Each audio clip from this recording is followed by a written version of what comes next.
Hola amigos, muy buenas tardes. Mi nombre es Raúl Campos, soy litigante en materia civil, familiar, penal y laboral. Hoy día es día de video, es día sábado, es el sábado por la mañana y el día de hoy vamos a hablar de un tema muy importante que es el tema de dependencia económica. No sé si ustedes hayan escuchado este tema. Este tema es importante porque se presenta mucho cuando tenemos que cobrar una pensión por viudez o una pensión porque tenemos una relación filial con una persona. Esta persona fallece, pero está asegurada, está inscrita en alguna institución de seguridad social, como es el ISSSTE, como es el ISEMIN, como es el Seguro Social, etcétera. Y entonces nosotros como beneficiarios o herederos, o tenemos, ya comenté, una relación filial con la persona fallecida, pues tenemos derecho a los fondos contenidos en las cuentas individuales de los trabajadores, es decir, al SAR o a los seguros del IMSS, a los seguros del ISSSTE o a las pensiones que por viudez o por ascendencia o por ser hijos, ¿no? Tenemos derecho a reclamar ante estas instituciones. ¿Por qué? Porque tenemos una relación con los trabajadores que estuvieron aportando ante estas instituciones de seguridad social. Bueno amigos, déjenme comentarles, ¿la dependencia económica qué es? ¿A qué nos suena la dependencia económica? Bueno, pues la dependencia económica es la subordinación que tiene una persona sobre otra respecto de que recibe dinero de parte de alguien que lo está manteniendo, digámoslo así en palabras coloquiales. Alguien depende o se está subordinado a otro debido a que le pasa dinero, debido a que le da dinero para su manutención, por las circunstancias que ustedes quieran, ya sea esposos, ya sea hijos, ya sea concubinos, ya sean ascendientes me refiero a padres, inclusive abuelos, ¿sale? Ahorita vamos a precisar a qué se refiere. Bueno amigos, fíjense que en la ley del Seguro Social y en la del ISSSTE, hay artículos expresos que dicen que para poder reclamar la pensión a que tiene derecho un familiar, ya sea esposa, concubina, hijos o ascendientes, de un trabajador que falleció, se necesita acreditar que hay dependencia económica o que había dependencia económica respecto del trabajador y la persona que quiere reclamar los fondos que se encuentran en las cuentas individuales de estas instituciones. Bueno, pues déjenme comentarles que tal situación, por ejemplo la de los ascendientes, se puede dar. Vamos a hablar ahora el orden, vamos a hablar de la prelación que existe respecto a estos derechos. Primero, vamos a ordenar las ideas. ¿Quién tiene derecho? ¿Quiénes tienen derecho a reclamar estos fondos? Número uno, las esposas. Todas aquellas personas que acrediten estar casadas con el trabajador fallecido acuden a la institución ISSSTE, IMSS, ISEMIN, etc. Y dicen, soy la esposa, soy el esposo del trabajador, trabajadora fallecidos y vengo a reclamar la cuenta individual que existe en esta institución. ¿Por qué? Porque soy la esposa o esposo, tengo derecho, la ley así lo prevé. Y algunas instituciones, no todas, ¿no? O no algunas delegaciones de estas instituciones, se ponen a pedir requisitos sin más ni más y dicen, bueno, pues a pesar de que es usted la esposa, debe traerme la constancia de que usted fue dependiente económico. Oiga, pero soy la esposa. Entonces, miren, esos requisitos que le piden a las esposas son violatorios de sus derechos fundamentales. ¿Qué derechos? Los que están contenidos en el artículo primero constitucional, en el artículo 123, apartado B, fracción 29 de la Constitución. ¿Sale? Entonces, hay diversas situaciones por las cuales las instituciones hacen demasiada burocracia para que la gente pueda cobrar sus derechos. Es decir, no les dan lo que tienen contenido en el SAR. Además, ustedes tienen derecho a ese dinero. ¿Por qué? Pues porque tienen que acreditar eso. Bueno, pues eso es violatorio. Si se los piden, vayan con un abogado, el abogado de su confianza, y promuevan ahí algún juicio. Uno, el de nulidad puede ser, o el juicio de amparo, cualquiera de los dos, y los van a ganar, porque ya fue declarada por la Corte que es inconstitucional pedirles las dependencias económicas a estas personas. ¿Sale? Basta con ser marido y mujer. Bueno, Comentábamos hace rato la prelación. Número 2, ¿quiénes continúan con ese derecho? Digamos, no hay esposa, no hay esposo del trabajador fallecido. Bueno, pues quien puede reclamarlo es la concubina o el concubino. Aquí sí, el Instituto de Seguridad Social correspondiente les va a decir, a ver, usted me dice que es la concubina, usted me dice que es el concubino, pruébemelo con documento fehaciente. Entonces, en el video que ya subimos con anterioridad en el tema de concubinato, ahí les comento el procedimiento para acreditar el concubinato, ¿sale? Y aprovechen ahí mismo, en ese mismo procedimiento van a ustedes a acreditar el concubinato y por ende que también eran dependientes económicos del señor, para que no haya pretextos, porque los institutos de seguridad social en este país es triste, pero tienen como política no pagar. No pagar. Si pueden ponerles piedritas a ustedes para que no cobren, lo van a hacer. Y entonces hay que armar juicios, amparos, demandas en contra de ellos para obligarlos a que a ustedes les cumplan. Entonces, no dejen pasar ningún resquicio. Ustedes son concubinas o concubinos, hagan su procedimiento y ahí mismo mencione que son dependientes económicos para que en la sentencia, en la resolución que emita el juez de lo familiar de proceso oral aquí en la Ciudad de México, se señale si es concubino y además es dependiente económico. Y con eso es suficiente para que la institución de salud o institución sanitaria que me he referido, de seguridad social, les otorgue su pensión por viudez, hablando de concubinos, hablando de concubinas, en este ejemplo, ¿sale? En los hijos no hay problema, el siguiente es los hijos. Ya comenté, primero las esposas, luego los esposas, esposos, luego concubinas, concubinos a falta de esposas, esposas. Si no hay esposas, esposos, concubinas, concubinos, los hijos pueden ir a reclamar. Aquí no hay mayor problema, el acta de nacimiento y punto, ¿sale? Que les piden dependencia económica no es necesaria, pero aún así, si ustedes ven que se pone complicado el asunto, la dependencia económica se tramita ante un juez de lo familiar, señalándole al señor juez, fíjese que mi padre y mi madre fallecidos, o madre fallecida o padre fallecido, eran mis proveedores. Yo estoy estudiando, tengo 18 años, 19 años, hablando de los mayores de edad. Entonces, señor juez, pues yo estudio, aquí está mi constancia de que estoy estudiando y yo recibía la pensión alimenticia de ellos, o ellos me daban para mis estudios. Quiero tener acceso al ahorro que tienen para el retiro, al SAR, sí. Entonces, señor juez, soy dependiente económico. Y entonces el juez emite una resolución y obliga a las instituciones a que les entreguen su dinero, ¿sale? Ahora, ¿quién más podría ser beneficiario o tener derecho a las cuentas o fondos que se encuentran en las cuentas individualizadas de los trabajadores? Pues muy sencillo, a falta de esposa, esposo, concubina, concubino, hijos, los ascendientes, es decir, los padres del fallecido, y a falta de padres, los abuelos del fallecido. Y si no hay, bueno, antes de ir hasta allá, los padres del fallecido, los abuelos del fallecido.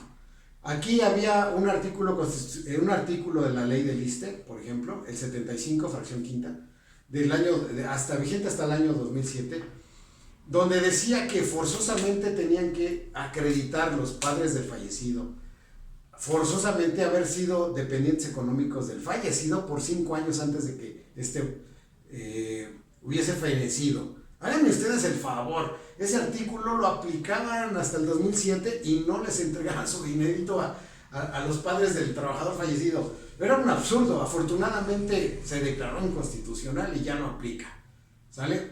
Entonces, así, orden de prelación como ya lo comenté, y a falta, digamos, de todos los que ya comenté, esposos, concubinos, hijos y ascendientes, cualquier otro familiar consanguíneo que acredite que recibía dinero o dependía económicamente del trabajador fallecido. ¿Quién puede ser? Un hermano, un sobrino, cualquier persona familiar consanguíneo que hubiese dependido económicamente del trabajador fallecido puede ir a reclamar ante el Instituto de Seguridad Social y ante el SAR, ese dinero que se encuentra ahí, ¿sale? Y que fue depositado, fue ahorrado por su familiar ya fallecido, ¿sale, amigos? Entonces no se dejen, porque las instituciones son tremendas y no quieren pagarles, son, híjole, tremendísimas, ¿sale?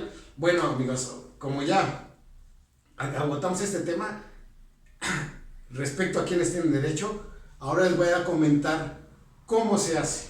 Bueno, para acreditar la dependencia económica, lo que se le tiene que hacer es ir ante un juez familiar y decirle: señor juez, fíjese que yo soy, digamos, un escenario complicado. Soy hermano o soy sobrino del trabajador fallecido en fecha tal en un accidente y dejó ahorrado en el SAR, dejó su pensión, etcétera. Entonces yo dependía de él porque yo me encuentro sin trabajo y yo le hacía de comer, le hacía el quehacer en su casa, le trabajaba haciendo arreglitos en su departamento, le servía yo de mantenimiento y era mi familiar además.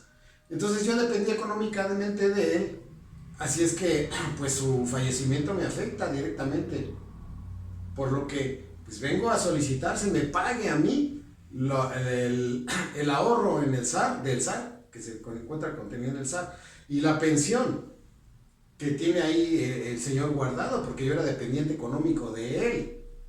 Él me daba quincenalmente un paguito de 3,000 pesos, ¿no? Digamos, por mis servicios, porque yo le ayudaba y porque yo estaba ahí, ¿no? Con él pendiente, y pues yo dependía económicamente de él. Y entonces el juez va a decir: pues acredita esa dependencia. Muy bien, ¿cómo se acredita? Con recibos, si él les daba depósitos, ¿no? O les pagaba en efectivo con 2 testigos, que los 2 testigos digan a qué se dedicaban ustedes, cada cuándo estaban ahí, por qué dependían de él, etcétera. Una situación de juicio que, bueno, es un poquito compleja y que me llevaría mucho tiempo explicarla aquí. Acreditada la dependencia económica, aunque sea del hermano o del sobrino, ellos pueden ir a reclamar ese dinero que ya les comenté. Bueno, amigos, eso es, pero ya les comenté antes, déjenme repetirlos y ser insistente.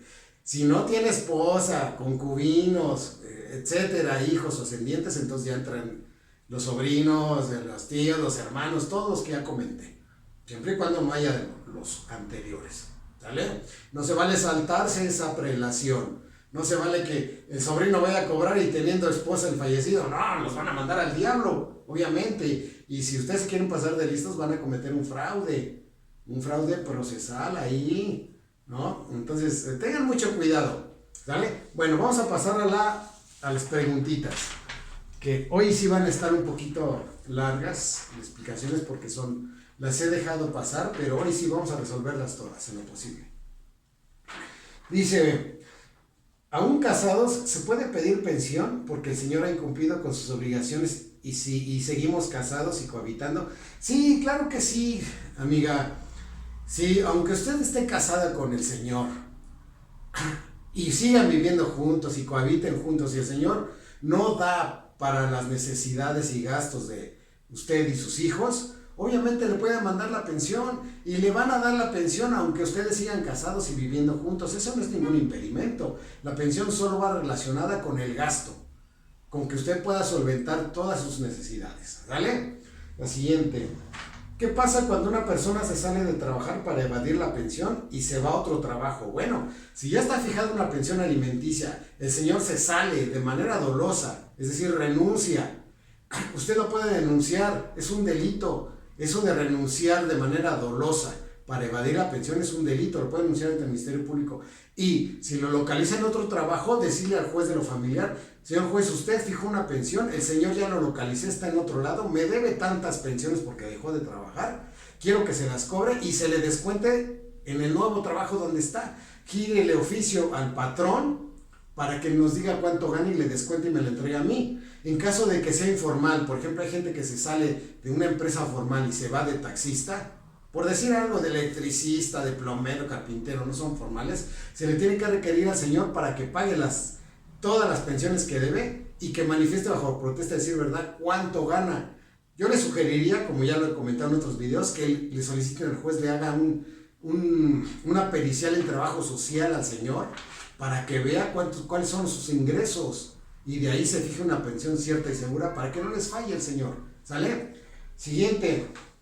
En un testamento, la persona fallecida deja usufructo o condiciones, ¿cuáles son sus alcances? Esta pregunta está interesante porque es muy técnica. Bueno, cuando una persona hace un testamento, puede dejar las condiciones que quiera, si no vulneran derechos de terceros. Es decir, no puede decir, bueno, pues le voy a dejar la casa si fulano se hace esclavo de sutano. No, esos son violaciones y absurdos, ¿no? Absurdos en un testamento. Lo que sí puede decir es, a ver, se lo dejo a mi hijo Juanito, en la casa, pero en usufructo va a estar mi esposa. Eso significa que la casa va a quedar a nombre del hijo, Juanito, pero va a disfrutar la casa y no la van a poder correr, lanzar o hacer o sacar a la señora, la esposa, si está mencionada en el testamento como usufructuaria, es decir, que ella va a disfrutar de la casa. Nada más hasta que ella fallezca. Eso se llama usufructo, sacarle provecho a la casa, aunque ella no lo puede vender, ella no lo puede rentar, ¿sale? Aunque el propietario o heredero va a ser el hijo. Y hay muchas condiciones, las que ustedes quieran, siempre y cuando no sean violatorias de derechos de terceros. ¿Sale? La siguiente. Dice que en el concubinato, ¿qué pasa si ellos saben, supongo los concubinos, qué pasa si ellos saben que el hombre era casado y tenía hijos y que ese hombre nunca mantuvo ni dio pensión a sus hijos y que a su concubina sí tuvo hijos, les dio educación, asistencia médica, propiedad en vivienda, cuentas bancarias, etcétera, y que a la esposa e hijos nunca cumplió con lo establecido por derecho? ¿Cuál es el derecho de la esposa y le permite quitarle a la concubina parte de la vivienda, muebles, etcétera? ¿Se puede hacer eso o que el hombre pague esa suma de pensión que nunca dio, aunque hayan pasado 39 años? Bueno, esta pregunta es bastante larga y es muy sencilla, muy fácil.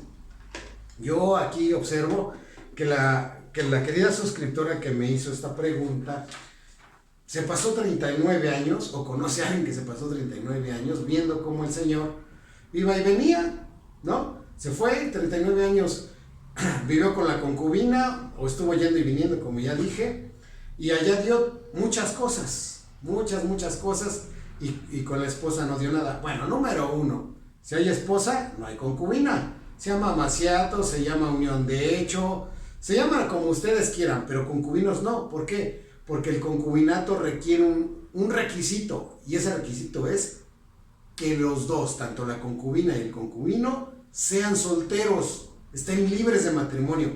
En este caso es casado, no es concubino ni concubina, es amaciato, es unión de hecho, es una relación extramarital, lo que ustedes quieran, pero concubinato no es.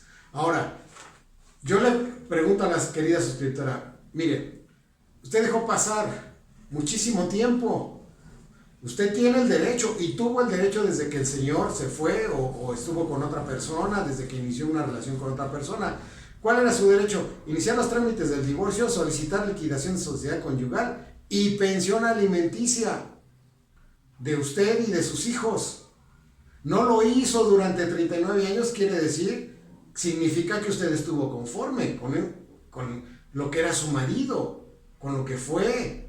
Ahora, pasaron tantos años y mire, ahora usted ya está inquieta porque me dice que ya tiene otra relación y que tiene 39 años, que nunca cumplió aquí. Puede recuperar siempre y cuando el señor haya hecho todos los bienes que me menciona con usted, o los que haya hecho con usted, dividirlos en el divorcio. ¿Qué haría yo? Yo le sugeriría divórciese, solicite liquidación de todo lo que tienen a su nombre, tanto usted como él, a la mitad, al 50%, la pensión alimenticia de usted a partir de hoy, no retroactiva, aquí no hay retroactividad. En el video anterior hablé de la retroactividad de la pensión. ¿Sale? Entonces le van a dar pensión a usted nada más, porque si tienen 39 años por allá, pues ya los hijos de usted también ya están un poco grandes, ya no tienen derecho a la pensión. Pero usted sí, su pensión alimenticia y liquidación de los bienes que tengan, que hayan hecho ambos, solo a eso tiene derecho. Si usted le hubiese demandado hace 39 años, bueno, pues sería otra situación, pero usted dejó pasar el tiempo y no no hizo absolutamente nada. Es responsabilidad de ambos, él por irse allá a dar todo y usted por mantenerse en silencio y permitir esta situación. ¿Sale? Entonces, le repito, allá no hay concubinato, no lo hay.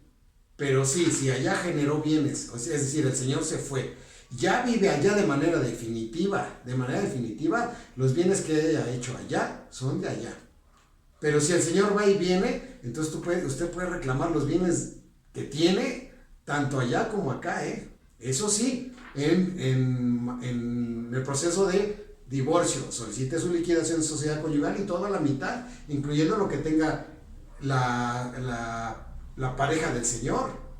Siempre y cuando, repito, el señor no esté de manera definitiva ya. ¿Sale? Reclame su pensión, claro que sí, por supuesto.